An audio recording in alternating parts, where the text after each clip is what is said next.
the story of Republicans' favorite informant, the informant that started it all in terms of the Biden political hit job, just got so much better and even more bonkers. Now, before I play a few things for you, I'll show you Jim Jordan being confronted about this all falling apart, and I'll of course explain the new element of this story. I first want to re-emphasize that I am going to make sure, in whatever part I can play in this, that this story doesn't just disappear into the political abyss. I want to make sure that we keep discussing the fact that the person who started this entire Joe Biden's corrupt narrative, the person who initiated all these allegations about Joe Biden being bribed and trying to help his son's business ventures, and the Republicans have been running with it this entire time and accusing Biden of everything they possibly could and calling him the most corrupt president in American history, that he's now been indicted for allegedly making it all up and feeding false information to the FBI as a confidential human source, which you can't do that. That's not allowed. And we got to keep talking about it because it's the humiliation of the era. And also, Republicans don't get to accuse Biden of things for years. Then it all falls apart and go, okay, let's move on. No, shut up. Let's just go on to the next thing. Now we're going to talk about Alejandro Mayorkas. I don't know. So with that being said, the second thing before jumping in is I want you to picture an argument between a Republican and a Democrat, two hypothetical people. And the Republican says, pre this news coming out, they say, oh my goodness, Joe Biden's corrupt. And the Democrat says, well, why do you believe that? And the Republican says, there's this FD 1023 form, and it documents the allegations from this highly credible, confidential human source against Joe Biden, saying that he was receiving money and trying to help Hunter Biden's business ventures through his official policy as vice president. And that's really damning. And the Democrat says, well, no evidence has actually been brought forward to substantiate that. So it's still just an allegation. And I have this feeling that this could be coming from Russian intelligence. This could have connections to Russian intelligence. And what would the Republicans say? Russia, Russia, Russia. It's Russiagate all over again. Oh, everything bad, it comes from Russia. Putin, Putin, Putin. Right? Oh, that would be the libbiest thing you could possibly say. What a stereotypical liberal. You think this informant has connections to Russian intelligence? Well, you know where this is going. And let's get into it. I will let the wonderful Jen Psaki break this down. And just remember, this is the guy, Alexander Smirnov, the guy that was so concerning and stunning in his credibility, but then concerning in what he was bringing forward to Republicans. And that's why they had such good reason to go on national television and lie about Joe Biden over and over and over and over and over again. This is the guy. He's now been indicted, again, for feeding false information to the FBI. And we're learning about who he's connected to. A new filing just a few hours ago released from federal prosecutors added a pretty shocking, yet somewhat kind of predictable twist to all of this. I don't know if you're ready for this. Russian spies again. According to the government in this document, Smirnov, quote, claims to have contacts with multiple foreign intelligence agencies and had plans to leave the United States 2 days after he was arrested last week for a months-long multi-country foreign trip. During this trip, the defendant claims to be meeting with foreign intelligence contacts. Prosecutors go on to describe one of these supposed foreign intelligence contacts, a mysterious figure described as Russian Official 1. And wait for this.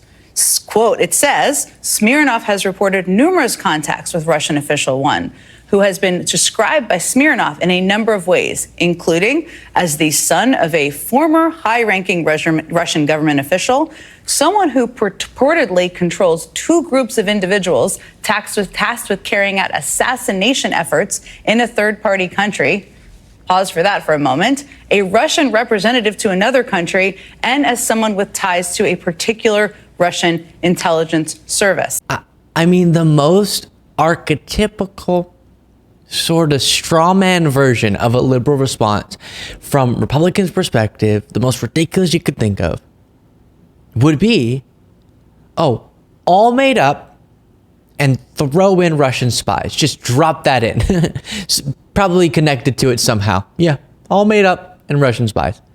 And then this is what we're getting. Truly something else. Here's Rolling Stone reporting on it. A former FBI informant charged with fabricating accusations of corruption against President Joe Biden and his son Hunter Biden told law enforcement that he has been in contact with high-level Russian intelligence officials who were involved in passing along a story about Hunter Biden. You also have this from the filing itself. During his custodial interview on February 14th, Smirnov admitted that officials associated with Russian intelligence were involved in passing a story about business person 1. So Russian intelligence could be the original source of all of this. I mean, do you have no shame, Republicans? And the answer is no. I won't play this whole thing for you. The audio is just terrible. But Jim Jordan gets confronted on this, and his response is essentially, nah, it's all still good. We still believe it all. It's all reasonable. In a bribery scheme, now that Alexander Smirnov is proven to have made it up, and it was based off Russian intelligence. Doesn't change the 4 fundamental facts. Hunter Biden.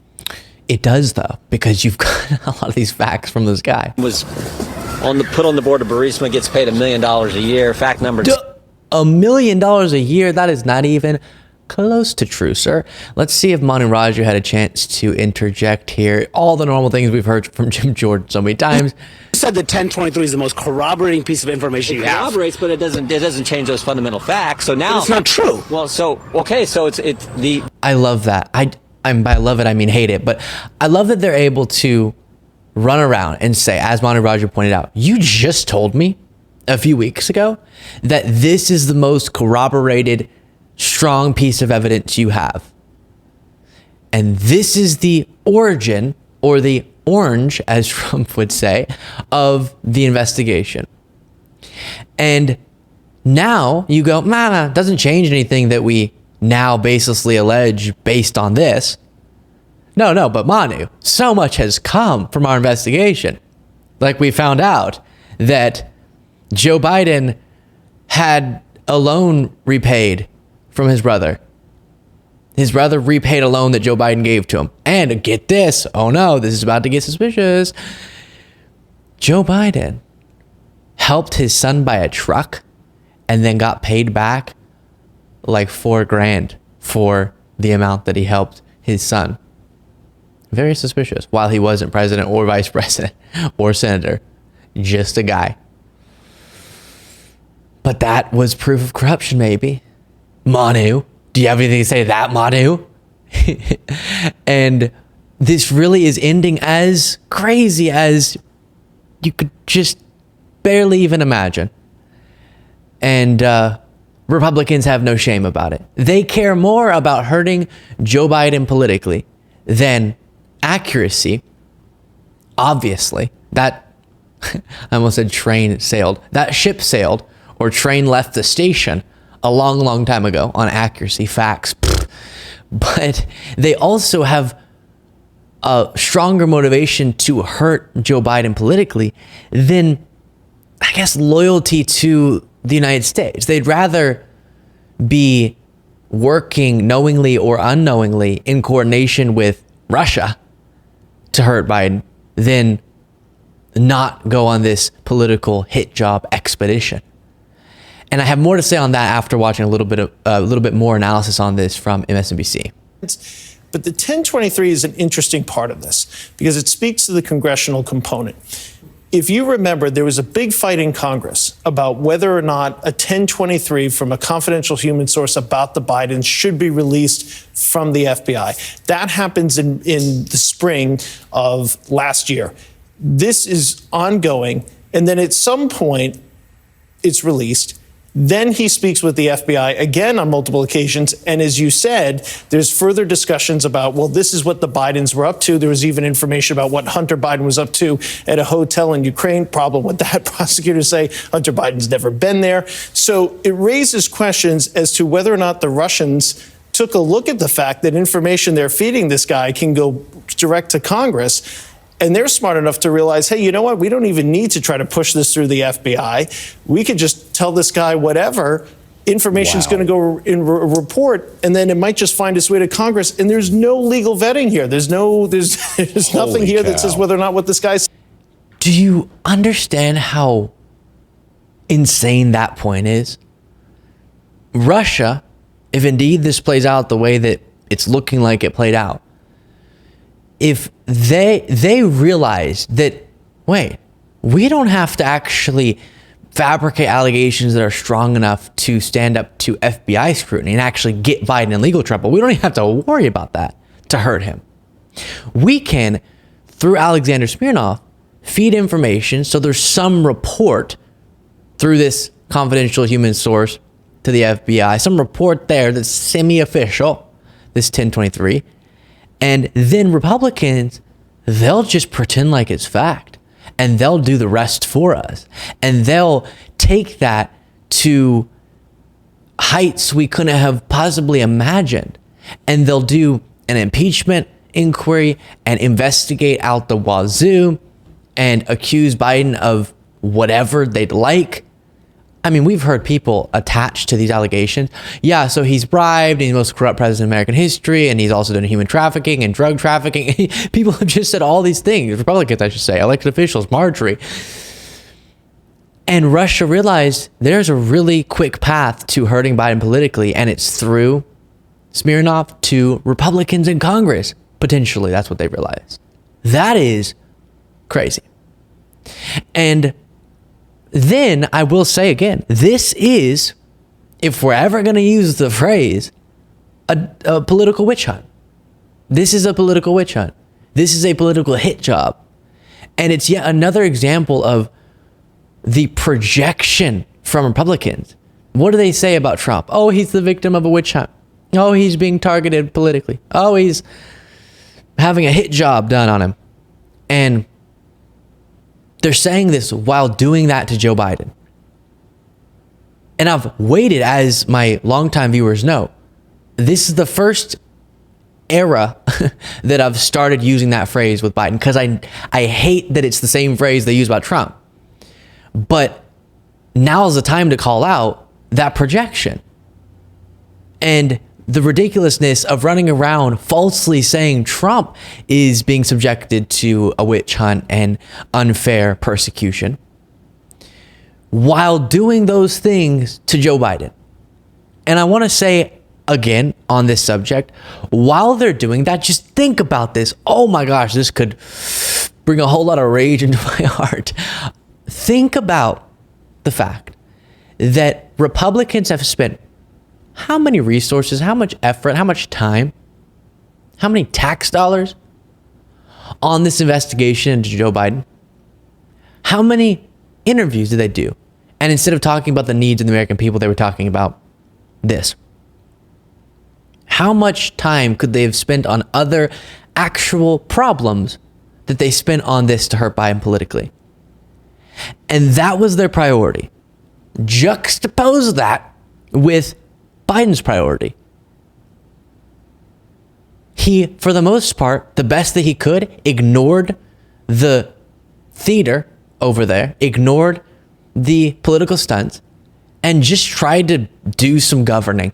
Can you imagine a president trying to govern and racked up a list of legislative and other achievements that makes him a pretty historic president in his efficacy? That's what we're talking about. We're talking about, on one side, all the time, effort, and resources being spent just to hinder the governance and the politics of the other side. And the other side spending the majority of their time actually trying to get some things done. actually trying to lower your prescription drug costs, actually trying to address the fact that 10 million Americans don't have clean and reliable drinking water, actually doing the thing that Trump said he was going to do, infrastructure. Infrastructure week, infrastructure week, infrastructure got done under Democratic governance. That was the focus, not political hit jobs. That's pretty stunning and pretty telling about the current moment we're in American politics. And what does that whittle down to? Is that because there's just something that when you call yourself Republican, you start caring more about unimportant things? No.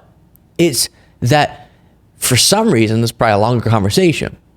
Right now, the Democratic base of voters judges its leaders, for the most part, on things that actually sort of impact their lives. They actually want to see, are you trying to fight for my reproductive freedoms? Are you actually trying to keep my kids safe in schools? Are you actually trying to lower my healthcare costs, etc.? The Republican base of voters has been hoodwinked. And this is a lot easier for the Republican politicians. You can run around and accuse Biden of everything until the cows come home, or whatever the phrase is. And that's a lot easier than doing the hard work of governing. And so now the Republican base of voters doesn't demand that from their elected leaders. So they'll keep re-electing leaders who do this, who obstruct and then attack, and that's it. And that is what needs to change. So my message, I guess, is to Republican voters: stop allowing them to trick you into thinking they're fighting for you just because they're fighting us, right? Fighting the other side. Make sure they're fighting for you by actually fighting for your well-being and actually getting things implemented that will help your life. And that's where I'll leave this. Make sure you subscribe to the YouTube channel. Become a member at lukebeasleyshow.com/membership.